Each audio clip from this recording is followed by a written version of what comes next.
கால்நடை பல்கலைக்கழக பட்டமளிப்பு விழாவை புறக்கணித்திருக்கிறார் அமைச்சர் அனிதா ராதாகிருஷ்ணன். அவருடைய பெயர் அழைப்பிதழில் இருந்தும் அவர் இந்த நிகழ்ச்சியில் பங்கேற்கவில்லை. தமிழ்நாடு ஆளுநர் ஆர்.என். ரவி இந்த நிகழ்வில் பங்கேற்றிருக்கக்கூடிய நிலையில் அவர் பங்கேற்கவில்லை என்று தெரிவித்திருக்கிறார். கூடுதல் விவரங்களை நம்முடைய செய்தியாளர் வேல்முருகனிடம் கேட்கலாம். வேல்முருகன், விவரங்களை பதிவு செய்யுங்கள். அப்படியே கால்நடை மருத்துவக் கல்லூரியினுடைய பல்கலைக்கழகத்தினுடைய 23வது பட்டமளிப்பு விழா சென்னை வெப்பேரியில் உள்ள அந்த வளாகத்திலிருந்து நடைபெற்று வருகிறது.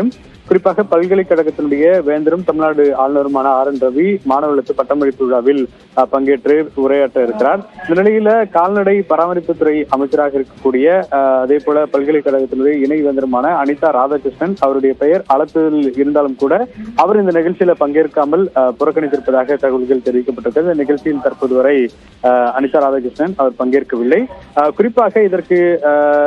குறிப்பாக தமிழ்நாடு கால்நடை மருத்துவக் கல்லூரியினுடைய பல்கலைக்கழகத்தின் துணைவேந்தர் செல்வகுமார் அவர்களுடைய பதவி காலம் அப்படிங்கிறது 8/4/2024 முடிவடையக்கூடிய நிலையில அவருடைய பதவி காலத்தினை குறிப்பாக நேரடியாக அமைச்சர் சார்ந்து எந்தவித தகவலும் கேட்காமல் அடுத்த 2024/9/4 வரைக்கும் தற்போது ஓராண்டிற்கு நீடித்து தமிழ்நாடு ஆளுநர் சமீபத்தில் ஒரு உத்தரவு பிறப்பித்ததாகவும் இதன் காரணமாகவே தற்போது ஆளுநர் பங்கேற்கக்கூடிய குறிப்பாக இந்த பல்கலைக்கழகத்தினுடைய பட்டமளிப்பு விழாவில் அனிதா ராதாகிருஷ்ணன் அவர்கள் பங்கேற்கவில்லை என்ற தகவல் முதற்கட்டமாக தெரிவிக்கப்பட்டிருக்கிறது.